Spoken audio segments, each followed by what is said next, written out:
es diu Albert Puig, el que fa el programa, va explicant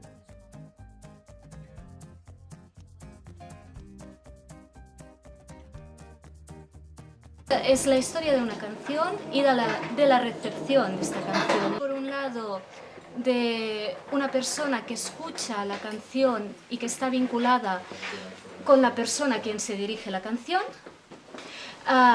También habla de la cantante que compone la canción, y después habla de una chica del siglo XXI que escucha la canción y que le gusta tanto esta canción que decide informarse sobre esta canción.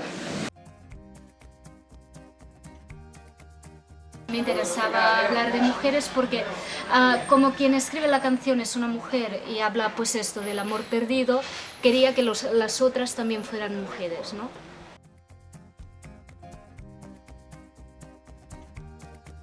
Pienso que el lector tiene que participar en la lectura, es decir, yo cuando leo me gusta también participar en el texto, es decir, imaginar cosas, no que me lo expliquen todo.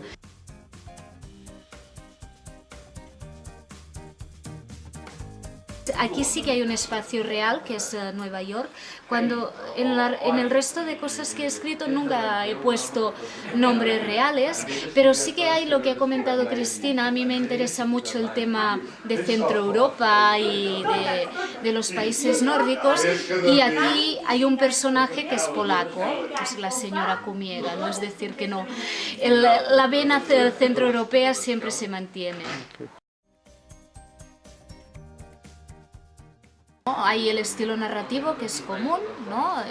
El interés por un tipo de escritura, y luego este interés por los espacios donde pasan los textos, y espacios normalmente que no están muy bien descritos, precisamente para que el lector ayude a construir estos espacios.